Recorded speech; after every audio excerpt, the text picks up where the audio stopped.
Greetings, virtuous viewers, and thank you for joining us on today's Our Noble Lineage here on Supreme Master Television. On the second of our two-part program, we again have the pleasure of speaking with Dr. Holly Roberts, a medical doctor, a mother of 3 daughters, and author of 10 books, who is also a vegetarian. In her quest to help people towards health, Dr. Roberts sought to understand the values that motivate people in their life choices. And she thus embarked upon the study of world religions and philosophy. In addition to her medical degree, she obtained her master's in theology and her PhD in Asian religion and philosophy. Dr. Roberts' master's thesis in theology eventually turned into her second book, Vegetarian Christian Saints. You asked me about vegetarian Christian saints. Now, I realized as a physician, it's very difficult to inspire people and very hard to change their way of thinking just by telling them medical facts, why they should be vegetarian. And because I do feel being vegetarian is a spiritual path. Yeah. And so I wanted to write about, this is a predominantly Christian country, and so I wanted to reach everybody and let them know, so many people of Christian faith feel, being vegetarian is for Buddhists or for Hindus. I wanted to let them know, no, it is for Christian. It is in the roots of Christianity. So I needed to build a foundation of knowledge myself. So I began my master's in Christian theology to really just learn so many facts about the roots of Christianity. And for my thesis, I wrote about vegetarian Christian saints. In her thorough study of the early Christian saints, Dr. Roberts discovered that these compassionate individuals led their lives as compassionate vegetarians. This was a fact that, as she explains, became obscured. Now, in my book, I wrote about 150 saints that the church had considered pillars of the symbols that Jesus Christ represents. And I want to say that even though I only wrote about 150, I'm sure there was so many more. But you see, there was no word vegetarian in those days. This word vegetarian is very recent.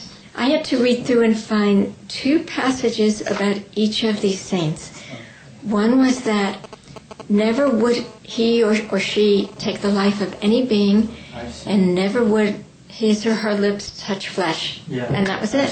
Those were vegetarians. That's a strong evidence. Strong evidence. And these were spiritual vegetarians. You see, back in these days, over the 2,000 years of the church, nobody knew about vitamins or cholesterol.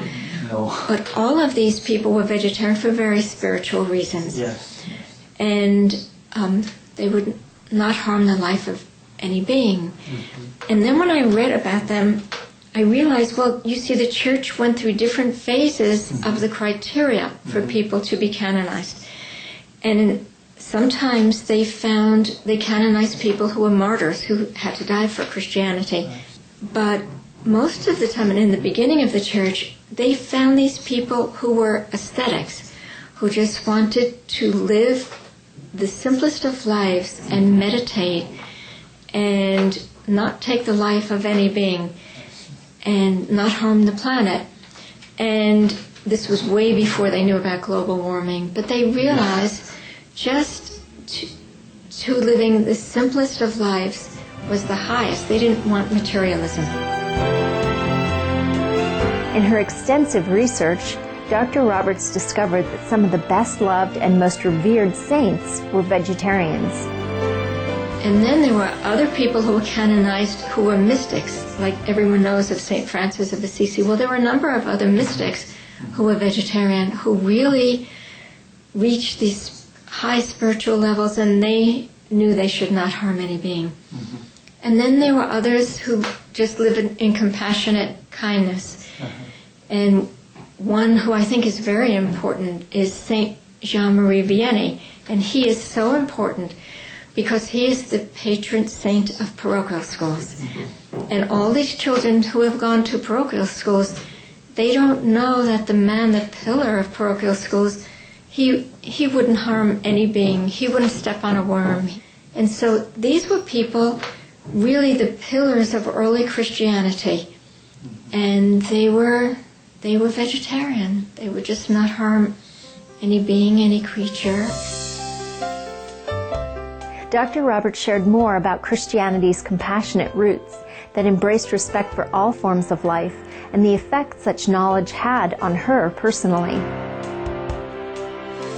All of the initial orders of these people who really wanted to follow Christianity and live as monks and out in the desert and really spread Christianity, they all began with vegetarian roots. The Benedictine orders, the Dominican orders, all of them. And these people sacrificed so much, just to not harm any beings. And so I want to make sure I don't have any mistakes in this book. So I had my book reviewed by a Cistercian nun, a cloistered nun. And after I got back all of her input about the book, because she wanted to give me more insight into what it was like to live as a cloistered individual in a religious order. And so I read through her editing and then my husband's editing, and we sat together and read through the lives of each of these saints. And we sat there crying because these people were so highly evolved and spiritual, and so much of their message has been lost, and we sat there crying.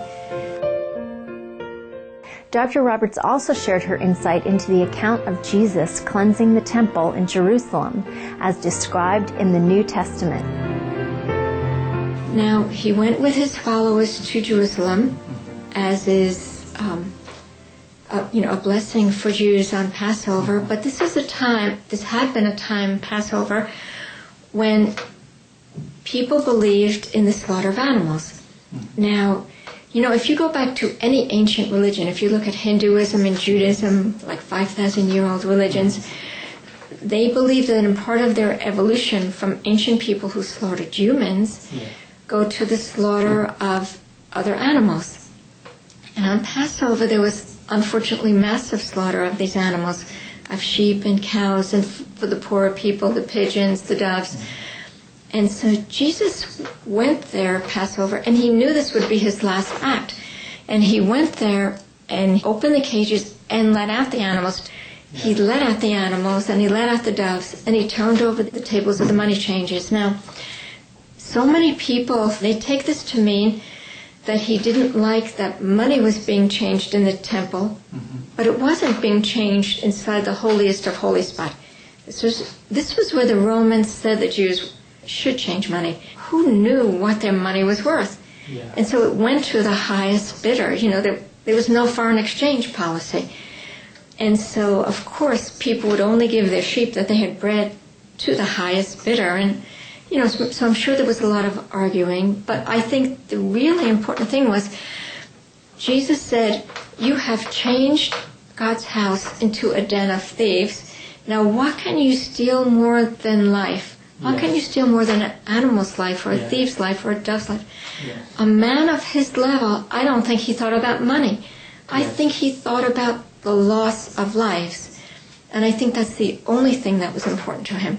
So I think Jesus at that time, his heart had to go out to the sacrifice of these animals.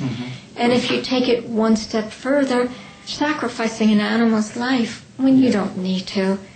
This is all sacrifice of these innocent beasts when it is known that we do not need to eat any animals, to take the life of any animals to live and to eat.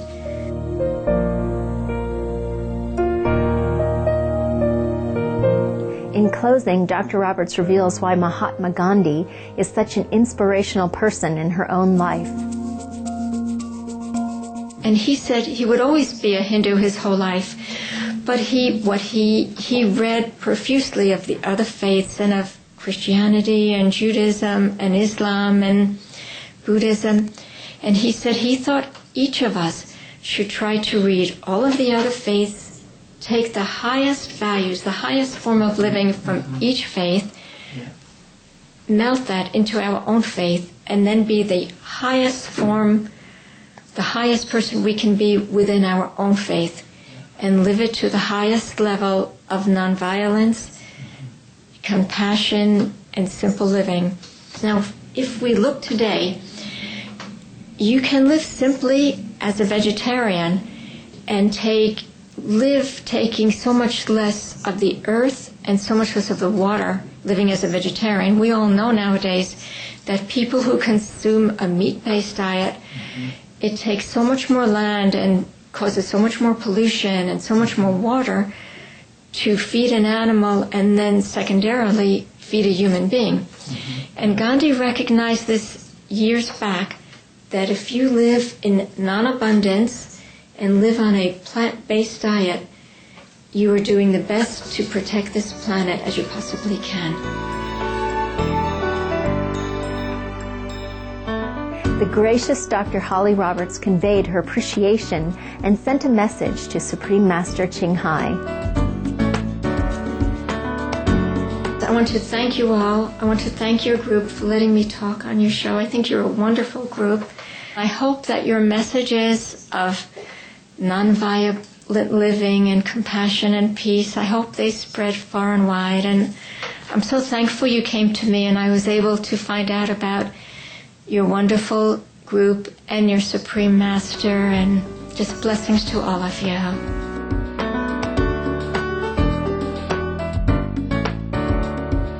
Thank you, Dr. Roberts, and our profound gratitude for your time and all your dedication to bring the veg message to the forefront of society and spirituality.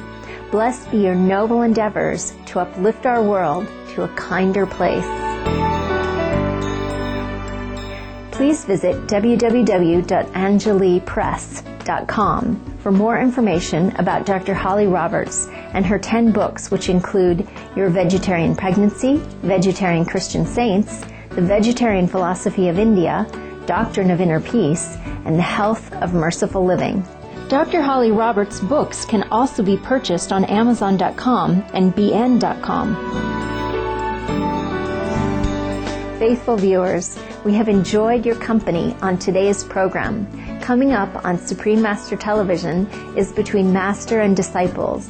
May your days be brightened with the loving smiles of all those you meet.